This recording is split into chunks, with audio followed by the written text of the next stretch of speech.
ಸಖತ್ ಖಾರ ಬಣ್ಣ ಮತ್ತು ರುಚಿ ಆಚಿ ಚಿಲ್ಲಿ ಪೌಡರ್. ಸೊ ಮೊದಲಿಗೆ ಸುಧಾರಾಣಿ ಅಂತ ಅನ್ನೋದಕ್ಕಿಂತ ಸೌಂದರ್ಯದ ರಾಣಿ ಅಂತ ಹೇಳ್ಬೋದು. ಮೇಡಮ್, ನಿಮ್ಮ ಬ್ಯೂಟಿ ಸೀಕ್ರೆಟ್ ಏನು ಅಂದ್ರೆ, ನಿಮ್ಮ ಅಡಿಗೆ ಮನೆಯಲ್ಲೇ ಎಲ್ಲ ಬ್ಯೂಟಿ ಸೀಕ್ರೆಟ್ಸ್ ಇರುತ್ತೆ ಹೇಗೆ ಅಂತ? ನಾನು ಏನು ಫಾಲೋ ಮಾಡಲ್ಲಪ್ಪ, ಆ ಥರ ರಿಜಿಡ್ ಆಗಿ ಇದೆ ನನ್ನ ಬ್ಯೂಟಿ ಸೀಕ್ರೆಟ್ ಅಂತ ಆ ಥರ ಎಲ್ಲ ಏನೂ ಇಲ್ಲ.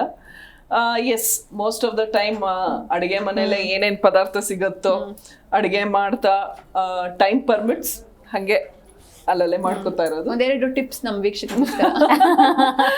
ಆ ಥರ ಏನಿಲ್ಲ. ಇವಾಗ ಸಮ್ಟೈಮ್ಸ್ ಇದು ಏನಂತಾರೆ, ಟೊಮೆಟೊ ಹೆಚ್ಚ್ತಾ ಇರ್ತೀವಿ, ಅದನ್ನ ಹಾಗೆ ತಿಕ್ಕೊಳ್ಳೋದು. ಆಮೇಲೆ ಅಥವಾ ಆಲೂಗೆಡ್ಡೆ ಜನರಲ್ ಆಗಿ ಪಿಗ್ಮೆಂಟೇಶನ್ ಇದ್ರೆ ಅಥವಾ ಮಾರ್ಕ್ಸ್ ಇದ್ರೆ ಹೋಗುತ್ತೆ ಅಂತಾರೆ. ಸೊ ಆಲೂಗೆಡ್ಡೆ ಹಂಗೆ ಒಂದ್ ಸ್ಲೈಸ್ ಮುಖಕ್ಕೆ ಉಜ್ಕೊಳ್ಳೋದು ಅಷ್ಟೇ. ತಾಯಿ ಅಜ್ಜಿ ಕಾಲದಲ್ಲೆಲ್ಲ ನೋಡಿ ಅವರೆಲ್ಲ ಎಷ್ಟು ಬ್ಯೂಟಿಫುಲ್ ಆಗಿರ್ತಾ ಇದ್ರು, ಅವ್ರ ಸ್ಕಿನ್ ಎಲ್ಲ ಎಷ್ಟು ಚೆನ್ನಾಗಿರ್ತಾ ಇತ್ತು. ಐ ಥಿಂಕ್ ಈಗ ನಾವು ಸಿಕ್ಕಾಬಟ್ಟೆ ಕೆಮಿಕಲ್ಸ್ ಕಾಸ್ಮೆಟಿಕ್ಸ್ ಯೂಸ್ ಮಾಡೋದ್ರಿಂದ ಜೊತೆಗೆ ಹಂಗೆ ಪರಿಸರನೂ ಅಷ್ಟೇ ಪಲ್ಯೂಟ್ ಆಗಿದೆ. ಪರಿಸರ ಅಂದಾಗ ಮ್ಯಾಮ್ ಸಂಕ್ರಾಂತಿಗೆ ಬರೋಣ. ಸಂಕ್ರಾಂತಿ ನೋಡಿ, ನಮಗೆ ಈ ಸನಾತನ ಧರ್ಮದಲ್ಲಿ ಅಥವಾ ನಮ್ಮ ಭರತ ಭೂಮಿಯಲ್ಲಿ ಪ್ರತಿಯೊಂದಕ್ಕೂ ಕೂಡ ಒಂದೊಂದು ವೈಚಾರಿಕತೆ ಇದೆ ಅಂತ. ಈಗ ನೋಡಿ, ಸಂಕ್ರಾಂತಿ ಅಂದ್ರೆ ಇವಾಗೆಲ್ಲ ನಾವು ಕಂಪ್ಲೀಟ್ ಡ್ರೈ ಆಗಿರ್ತೀವಿ, ಈ ಟೈಮಿಗೆ ಸಂಕ್ರಾಂತಿ.